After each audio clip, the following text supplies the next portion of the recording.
these would be crucial minutes.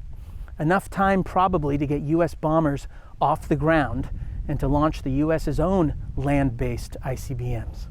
Dangerous times.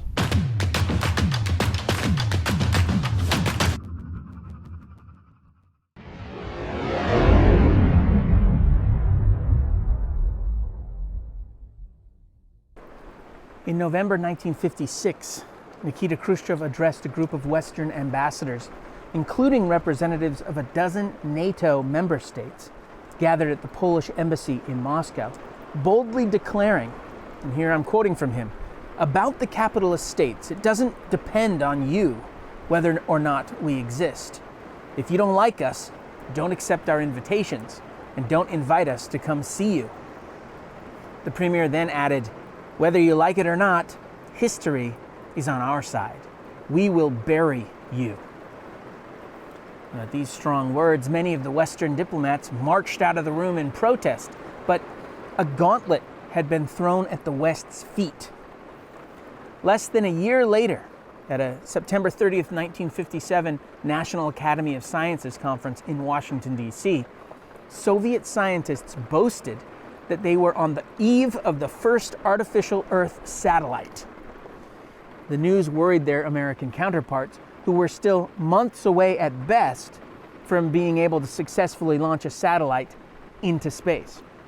These U.S. efforts were organized as Project Vanguard.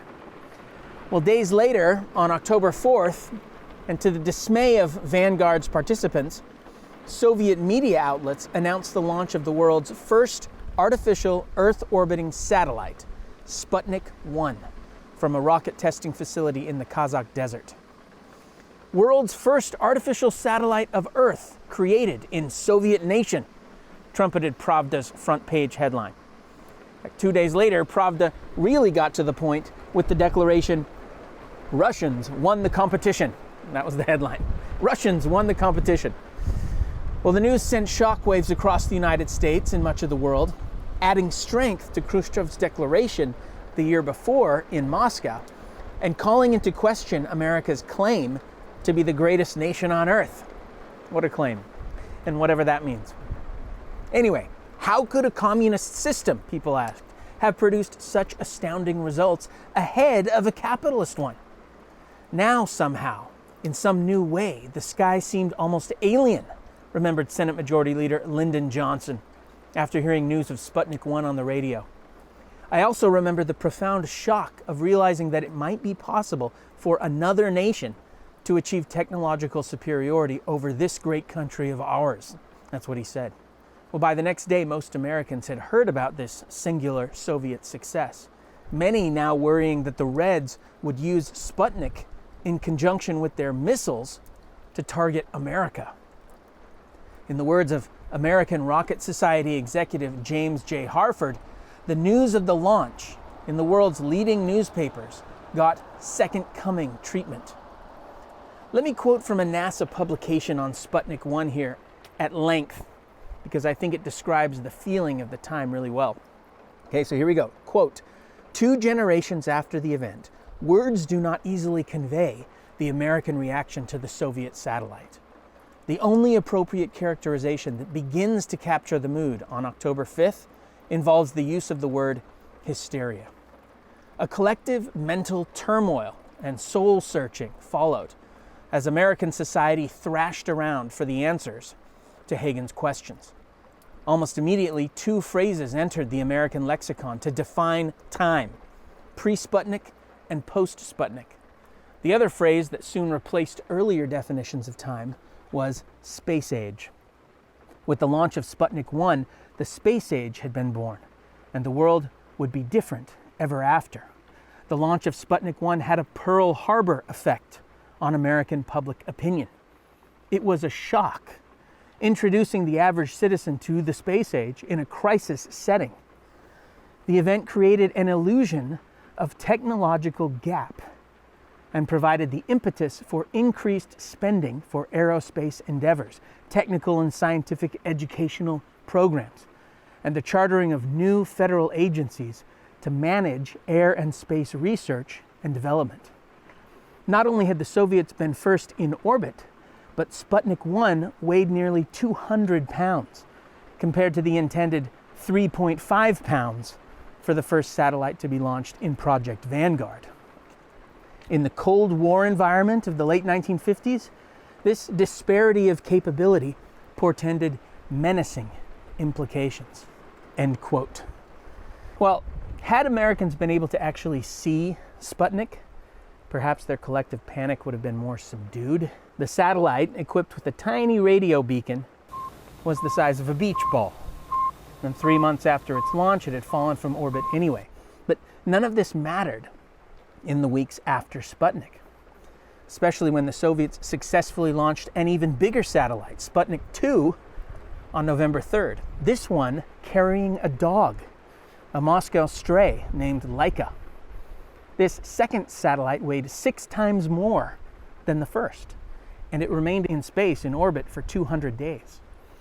Unfortunately for Laika, the dog, it died of overheating during Sputnik 2's fourth orbit, just hours into the flight. Though for decades, the Soviet state claimed the animal had been euthanized before oxygen ran out on day 6. Many, especially Democrats, saw Sputnik 1 and Sputnik 2 as proof that America had fallen behind under the incompetent leadership of Dwight Eisenhower. The simple fact is that we can no longer consider the Russians to be behind us in technology, lamented Lyndon Johnson's staffer and future White House press secretary George E. Reedy. It took them 4 years, he said, to catch up to our atomic bomb, and 9 months to catch up to our hydrogen bomb. Now we are trying to catch up to their satellite. Well, it was in this climate that a joint U.S.-Canadian radar system in the northern Arctic, stretching from Alaska's Aleutian Islands across far northern Canada, became operational. This line of radar stations, known as the Distant Early Warning Line, or DEW line, was designed to provide early warning of a Soviet invasion, with a special emphasis on detection of Soviet bombers. Several years earlier, a line of radar stations called the Pine Tree Line, designed for the same purpose, had been established across most of the U.S.-Canadian border, that long, mostly straight border along the 50th parallel, all the way to the Atlantic Ocean. But it was quickly determined that such a warning system might not provide enough warning. So a second line, the Mid-Canada Line, or the McGill Fence, as it was sometimes called, was thus constructed across the middle of Canada. But even this was deemed insufficient. So now you have the DEW line, well within the Arctic Circle, being added. This is the initial tripwire, with the capacity to relay warning of an invasion in time.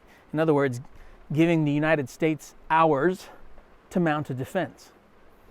It wasn't easy. Old U.S. Navy oil exploration facilities in the Arctic were repurposed as radar stations, and construction sites were located in areas inaccessible to ships for much of the year. But by 1957, the year of Sputnik, the DEW line was fully operational, boasting some 62 separate bases stretching across the entire continent. Soviet scientists had launched Sputnik using intercontinental ballistic missile, or ICBM, technology. So for several years, the Russians had been developing the capability to launch a rocket, the R-7, that could carry a 5-ton hydrogen bomb warhead halfway around the world. Scary stuff. In May 1957, Soviet researchers launched an ICBM that traveled 250 miles before crashing. Well, in the United States, American researchers at Cape Canaveral, Florida, launched an ICBM test model of their own in June. This is the Atlas, with a range of 600 miles. But in August, Soviet researchers launched another ICBM, and this time the experiment worked. The missile successfully traveled almost 4,000 miles. Sputnik followed in October. So the DEW line thus became operational just as the threat of a Soviet missile strike became a real possibility. Unfortunately for the governments of the United States and Canada, rapidly improving technology made the line, the DEW line, more or less useless against ICBMs. Should the Soviets launch an airborne invasion, however, the DEW line would provide much-needed early warning data. But for a missile strike, not so much. The threat of invasion played on the mind of President Eisenhower. In such a scenario, U.S. forces would need to move quickly across the continent. But America's railroads were too slow, and its highway system, haphazardly maintained, wasn't designed for cross-continental efficiency. In fact, few understood this as well as Eisenhower. See, as a young soldier, he'd been part of a military convoy that had set out from Washington, D.C., bound for San Francisco back in 1919. Its twin purpose? To road test its vehicles and to measure how long such a journey would take. In the end, the caravan, which I should note imposed upon itself complete self-sufficiency, required 62 days to make the cross-continental trip. 62 days. Well, later, as Supreme Allied Commander in Europe during World War II, Eisenhower is impressed by the German freeway system, the Autobahn system. The old convoy had started me thinking about good two-lane highways, Eisenhower remembered. But Germany had made me see the wisdom of broader ribbons across the land. That's how he put it. Well, the president drew upon both of these experiences to try to convince Congress to pass the Federal Aid Highway Act. The legislation passed in both houses between April and May 1956, then was signed by the president in June, providing tens of billions in federal funding, raised via a federal gasoline tax, by the way, for the eventual construction of almost 50,000 miles of interstate highways crisscrossing the country. This accounted for some 90% of the vast project's cost, and the other 10% was chipped in by each of the states, each of which managed the project in its own jurisdiction, from Alaska to Florida. Eisenhower hoped that in times of peace, the interstate highway system would grease the wheels of commerce and cultivate unity. And in times of war, of course, it would allow for the rapid movement of troops, vehicles, equipment, and other war material. And it may be that Eisenhower's highway project was, in scope, the greatest single public works effort ever undertaken by any state in the history of the world. Could be. Well, to defend the country against the perceived military threat of an expanding communism, U.S. military researchers continued to develop its arsenal of Atlas ICBMs. 3 failed Atlas D tests in early 1959, each ending in explosions just minutes after launch, were followed up in the summer by a 4th, this one a success. Fully 75 feet tall, each with a range of 5,500 miles and the capacity to carry a 1.44 megaton warhead, 30 Atlas D missiles were subsequently deployed in California, Wyoming, and Nebraska. The improved Atlas E, with its below-ground coffin offering increased blast protection, became operational in 1961. 28 of them deployed in California, Washington, Kansas, and Wyoming. A total of 72 towering 82-foot Atlas Fs, able to be launched much more quickly than their predecessors, despite each being able to carry a 4.5 megaton warhead, were deployed all across the country. In Kansas, Nebraska, Oklahoma, Texas, New Mexico, and New York. By the way, that New York site, that was in Plattsburgh, where a century and a half earlier, if you know your American history, British forces had invaded the United States during the War of 1812. See, back then, the issue that had decided the Battle of Plattsburgh had been control of Lake Champlain. Well, now the United States was fighting for control not of a lake, but of the world's oceans, of global airspace, and even outer space.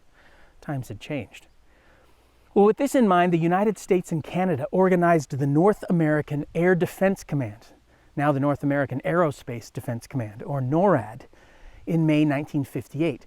Its purpose, both to detect an attack against North America by aircraft, missile, or space vehicle, and to monitor man-made objects in space.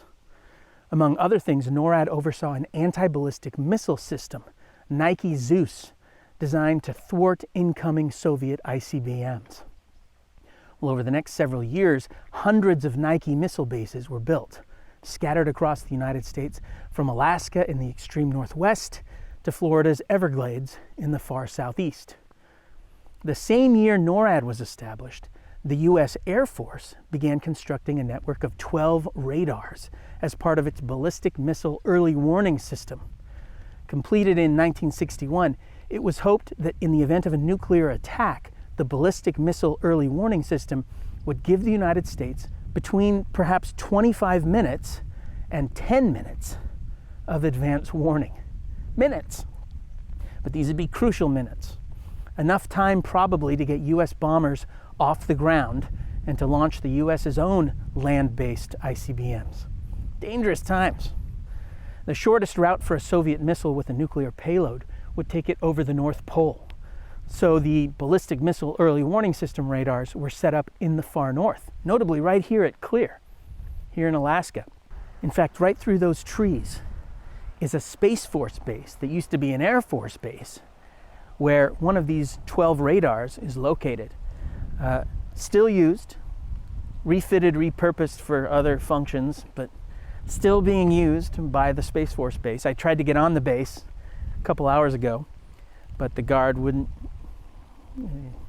even let me get anywhere near it. So it's fine, whatever. I told him there's a lot of Cold War history. I'm a professor. Obviously that didn't work. So here I am in the rain at the airfield, this is also Cold War era, World War II era actually, then used during the Cold War. Filming, half a mile away through the trees. That's why I'm here. Anyway, there were also radars in Canada and Greenland. These are set up in cooperation with Canada and Denmark. Well, with the DEW line, the U.S. military could detect bombers, and with the ballistic missile early warning system, it could detect missiles. A second Alaskan radar, by the way, was built in the 70s in the Aleutians. Well, improved roads might aid the U.S. military in case of invasion or war, and DEW lines and ballistic missile early warning systems might detect bombers and missiles, but they wouldn't win the space race. Sputnik 1 caused Western alarmists to demand the immediate subordination of all other national interests to the launching of immensely expensive crash programs to outdo the Russians in this competition. Those are the words of George Kennan, probably the most famous Cold War analyst. It gave effective arguments, he said, to the various enthusiasts for nuclear armament in the American military-industrial complex, that the dangerousness and expensiveness of this competition should be raised to a new and higher order, just at the time when the prospects for negotiation in this field were being worsened by the introduction of nuclear weapons into the armed forces of the continental NATO powers, was a development that brought alarm and dismay to many people besides myself. That's how he put it. To win the space race, policymakers decided that the US government would need to establish a centralized, generously funded space program. The Soviets may have launched the first Earth-orbiting artificial satellite, and they might have an edge when it came to intercontinental ballistic missile technology, but there were other prizes as yet unclaimed. But that's another story.